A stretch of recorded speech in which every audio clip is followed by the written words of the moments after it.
Turkey में मायूसी और हताशा के बीच कई चमत्कार अब भी हो रहे हैं। मलबे के ढेर से लोगों को अभी भी जिंदा निकाला जा रहा है।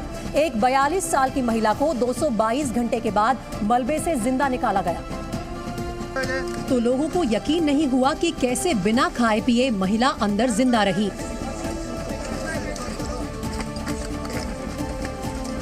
टर्की के कहरामनमारस में 6 फरवरी को भूकंप आया था, यानी 9 दिन बाद महिला को मलबे से सही सलामत निकाला गया।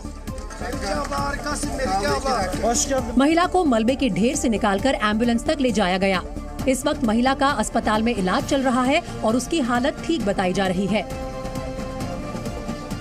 7 दिन, 8 दिन, 9 दिनों तक मलबे में जिंदा रहने की कहानी एक नहीं कई है। मलबे में कई बुजुर्गों ने मौत को मात दी। टर्की के हते में एक 65 साल के बुजुर्ग को 8 दिन बाद मलबे से निकाला गया। ये बुजुर्ग 208 घंटे तक बिल्डिंग के इस मलबे के अंदर दबे हुए थे। 8 दिनों तक मलबे के अंदर फंसे होने के बाद लोगों को यकीन था ये मर चुके होंगे, लेकिन कुदरत का करिश्मा देखिए, ये जिंदा है। बचाव कर्मियों ने सीमेंट में होल कर इनका पता लगाया। Yüzünü görebiliyor musun?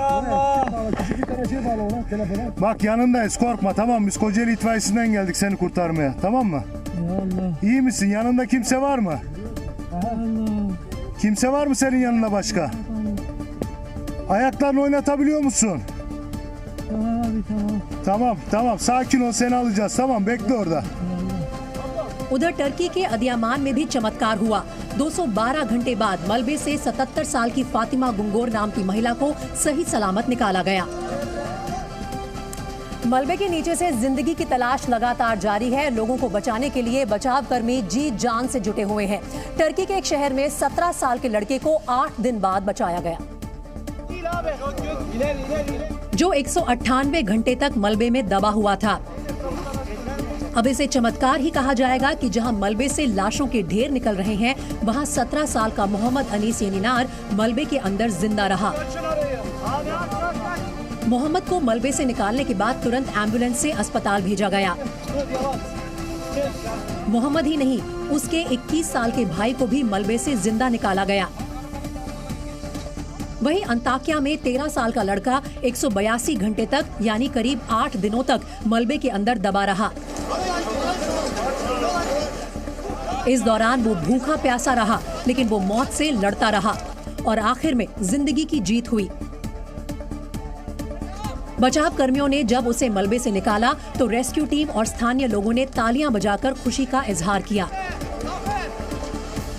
और अब आपको सीरिया की एक ऐसी मां की कहानी बताते हैं जिसने भूकंप के दौरान अपनी सूझबूझ और हौसले की वजह से अपनी और अपने 3 बच्चों की जान बचा ली।